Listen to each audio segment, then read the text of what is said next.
Hey guys, welcome to day number 5 out of the 7-day water fasting challenge.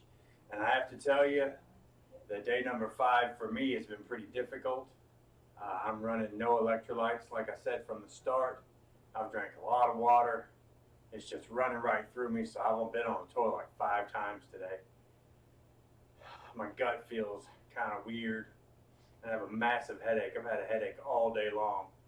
Now, some pink salts would fix this, but I want to do my 7 days pure, so no pink salts, and I'm just going to have to suffer.